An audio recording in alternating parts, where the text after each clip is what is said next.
Today we're going to be looking at some insane rich people behavior. I absolutely love all of the eating the rich TikToks happening right now, but I'm seeing a lot of middle class things being listed, so I have a question. What's the most insane actual rich person behavior that you've experienced? Because mine is when I heard the mom of this family say, "Oh, I absolutely hate vomit. When my kids threw up on their bed or on their mattress, I just threw out the mattress and bought a whole new one."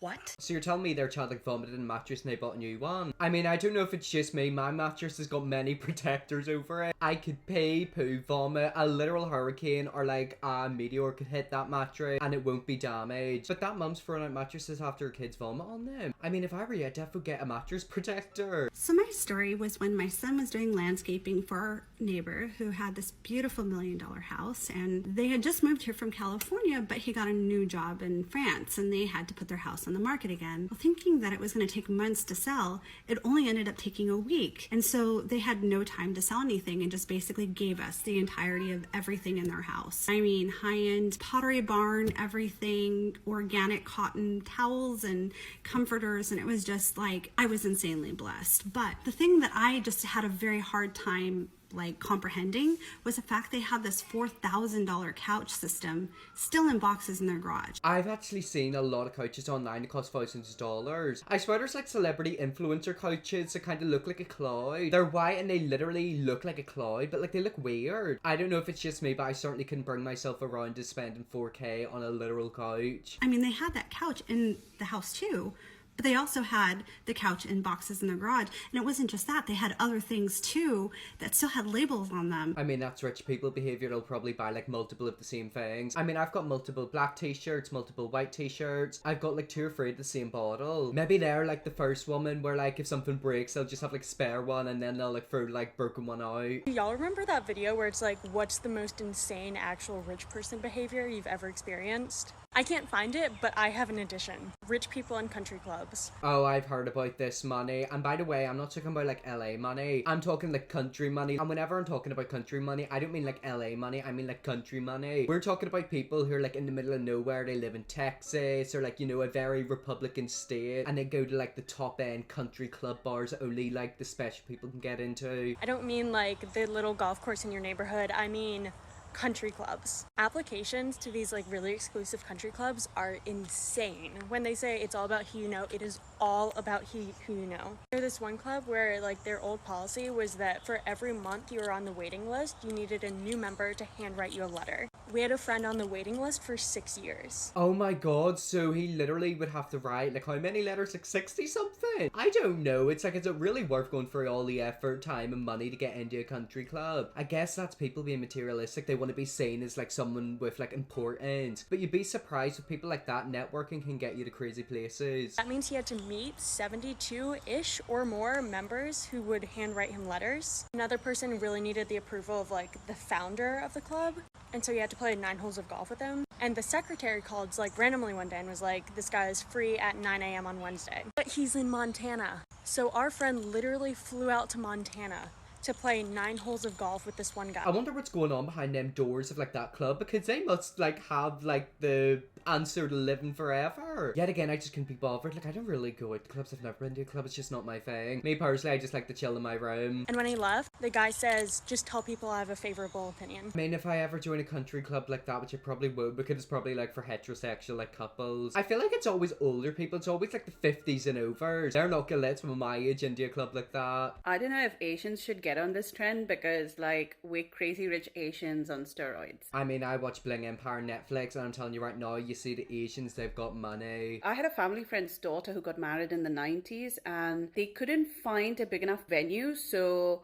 the guy bought a 5-acre plot in the middle of the city to host the wedding reception, and they had a 1-acre plot a few miles away for people to park in, and they had flowers fall from a helicopter. She came in a chariot, and I'm not making any of this stuff up. It was there in the papers. And when her brother got married a decade later, he had his tent set up on the Atlantis beach.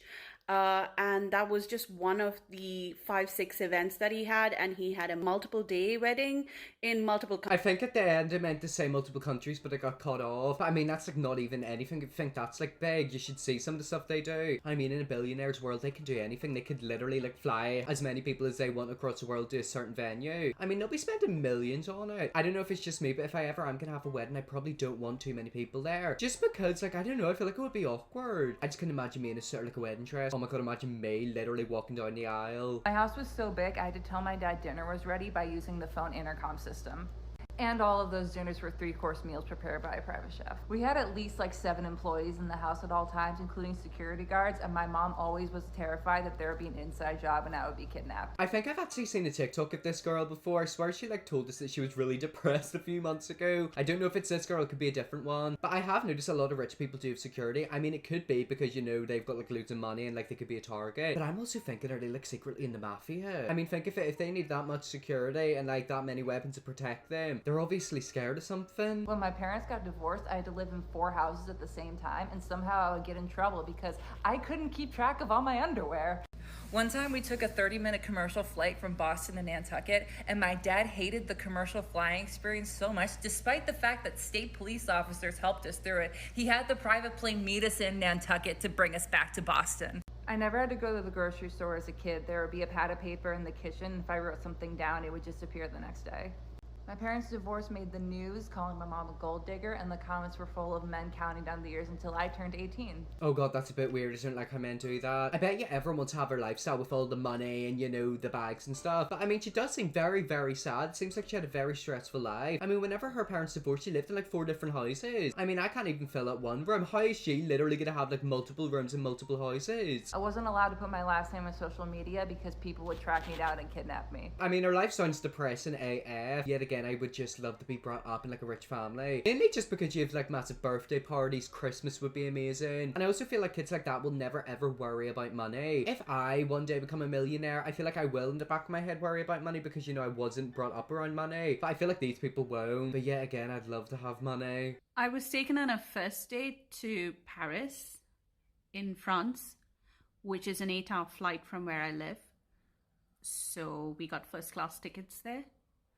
And the hotel we stayed at was super expensive. She's doing this for a first date. I mean, I don't know if it's just me, but I don't like flying. I'm gonna be completely honest, I don't understand how people fly like every single month. There's like celebrities who are like flying like once or twice a week. I couldn't do that, I'm sorry. I think it's the fact like, I don't know, it's just like a waste of time. I personally would just rather do stuff over Zoom, you know? The good old way, I don't want to be traveling. Stayed at was super expensive. Didn't know it at the time, had to Google it later, and had to pick up my jaw off the floor. I mean, I'm assuming you didn't pay for it. Yet again, this is why I do want to marry into a rich family. I don't know, maybe I'll be able to suggest a rich old married man one day. I once watched in horror as a rich Kentucky senator said that us poor people could not have the $2,000 stimulus that we desperately need to pay our bills. I've also noticed a lot of rich people are very greedy whenever it comes to money. If they employ someone to work for them, they'll not be paying that person any money at all. They'll be trying to pay them the least amount of money possible. And it makes you think why. Maybe the reason they're rich is because they're always like not paying people. But it's like, surely if you've got money and you employ someone, you want to pay them like a decent amount of money. If you're paying them good, I'm sure they'll do a better job. So it's actually me who is the rich guy in this story. My wife and I got a smart TV and we're setting up like our Netflix and HBO and Hulu accounts, like we're logging in. And am I the only one who gets stressed out whenever it comes to stuff like that? Like, I've got a couple of subscriptions I pay for. I pay for Netflix, Disney Plus, and Hulu. That's like the 3 main ones I use. Like, I just like get so like, oh, I don't know, like anxious. Because I always think, you know, like it's actually quite a lot. Think of it, they're like £30 a year. Or actually, no, Netflix is like £100 a year. But like eventually it adds up so much. And then it's like, oh my God, like if I don't like open the app for like a week, am I like wasting my money? And then I always forget my passwords, like it's proper stressful. You know, just setting up the TV. And we realized that we each had an HBO account. And we've been married for over 2 years. So every month, both of us were being billed $14.99 for HBO. And like, we're so rich that we were just like, well, I guess we gotta cancel it. So Yeah. I mean, maybe one day I'll fall in love with a husband like that. Actually, if I do have to get married one day, does that mean like I have to like literally delete all my accounts and like log on to his? I mean, either way, as long as he's paying for it, I'm happy enough. So I was with some friends nightclub hopping after a bar crawl with a bunch of people we just met. And a couple of the girls called us over and they're like, some guy just bought a bottle at this table and he's inviting us all over. We show up to the table.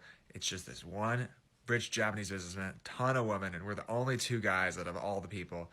I have a gin and tonic in my hand, and he goes, "You want a drink?" Didn't want to bother this guy, so I said, "No, it's fine. I have my own drink." He looks at my drink, picks it up, goes, "This is a poor person's drink," throws it against the wall, shatters glass, gin and tonic everywhere. 3 waitresses come out of nowhere, clean up the whole mess, and hand me my own personal bottle of champagne. It was a fun night. I mean, that was a waste. He literally winged your drink at the wall. Yeah, again, I feel like that's the type of snobby person I'd love to marry because, you know, they'd always like spend their money on you. But he also seems like a bit of a twat to be around, doesn't he? What's wrong with poor people drinks? Like, maybe I like a poor person's drink. Honestly, sweetheart, if I were you, I'd suggest him and try to suck all the money out of him. Okay, this wasn't me. This was my roommate who worked for a lawyer. She had to drive with him one day and found out what a horrible driver he is, which was surprising to her because he leases all of his cars. And comes to find out, not only is he such a bad driver, that he has a mechanic friend on speed dial that he leaves the number on the cars that he hits and tells people to not call your insurance, just call this guy, he'll fix it, no problem, and the lawyer will pay for it. But also, when that lawyer leases those cars, there's a waiver that you can sign for $10,000. Anything that happens to the car, the dealer will cover in the time that you are leasing the car. He purchases that $10,000 waiver every time he leases a car, about once or sometimes twice a year. I mean, I knew like lawyers made loads of money, but I didn't expect that amount of money. How much do you reckon he's on? Like a couple $100,000 a year? I mean, I was thinking lawyers literally make 70,000, but maybe they're making millions. I mean, especially if they're a celebrity lawyer. At that point, wouldn't it just be good to like pay someone to drive you around? I mean, by the sounds of it, it might be saving you a bit of money if you do that. So I used to work in quite a posh like hotel / restaurant. Like it was like £16 for a plate of fish and chips. Like stupid. This woman's whispering, but I've got feeling she worked in London. And I'm telling you, if you ever want to find a rich businessman, go to London and go to like the expensive hotels. We had this table of about 20 people in from 5 p.m. till like closing till like 11:30, 12 o'clock. And they probably spent around £800-900. There's 20 people, £800-900. And usually you'd expect like a 20% tip. But we got given £20. That's like £1 per person. And so all the staff probably got around £2 each by the end of it. Like, insane. Yet again, it's like whenever rich people employ people, they don't pay, they don't like the tip. I mean, I don't really understand the tipping culture. I think we do have it in the UK, but then we don't. It's not like your normal thing you do. I mean, that's one of my big fears to go into America, is that like I have to tip someone. Like, how do I do it? How much do I pay? What is a good amount? What is a bad amount? I think 20% is like a really good job, and then like a bad job's 10%. But knowing me, I'd probably just walk out without tipping because I'm not used to it. So I was a pastry chef at a steakhouse, and it was like basically fine dining. We made everything in-house from scratch, dressing, sauces, everything. And this couple would come in every Thursday. They had a button in the POS system so that they wouldn't have to repeat their usual order. It was like a minimum $600 tab depending on the wines that they got. They did not like our house-made Thousand Isle dressing. So instead, to go with their salmon, they ordered a case of Marzetti's Thousand Isle dressing to the restaurant whenever we needed it, just so that they could have it on hand. We did not serve it to anybody else. It was just for them. I mean, I guess if they're paying you loads of money for food, you might as well make your customer happy. Wouldn't it be better for them to bring their own dressing rather than like ordering it to the restaurant? Well, I mean, to be fair, and with the restaurant, you want to know something, you might as well satisfy their needs. 'Cause if they're paying like $600 for meals, you might as well take their money. So when I was in undergrad, I was seeing this guy, and I knew he was rich, but I wasn't really sure like what level of rich. Like we would do like go to Balthazar without a reservation, which like if you know, then you know. But I realized how insanely rich he was when I went to one of his houses and I saw a bunch of like horse stuff everywhere, like horse memorabilia. Yep, I've noticed that a lot of rich people, especially in the UK, they always ride horses. They're into stuff like that. Like, they're always riding horses. They're like, they're going out shooting. Should I like run out into a forest to like look for like a man who's like shooting, like, I don't know, an animal and be like, please take me, please, like, adopt me? And a fun fact about me is I'm terrified of horses. I think they're the scariest animal. I mean, I've got chased by a cow, which isn't a horse, but then it is a horse. I mean, horses do kind of terrify me as well because they got big, long tongues and like really scary teeth. So do you want to know something? I'm with you. So I was very concerned. So I was like, oh, do you like horses? And he was like, oh no, not really. I was just going through like a rough patch a few years ago and I like coped by buying a bunch of racehorses. For reference, racehorses cost anywhere from about 40 grand to millions of dollars. Okay, so he's not just a rich boy, he's a rich boy. Or I mean, his parents are not him. And he bought them because he was sad. Well, do you want to know something? If he's sad, I'm sure he could buy you a load of stuff. Maybe he could even buy you an engagement ring. Well, anyways, guys, that's what leaves have to do there. That is some insane rich people behavior. One day, I'm sure I will find a rich man, or maybe I will be that rich man. You better watch all the ads in this video. I hope you all enjoyed this video. If you're a subscribe and yes, I'll see you all in my next video.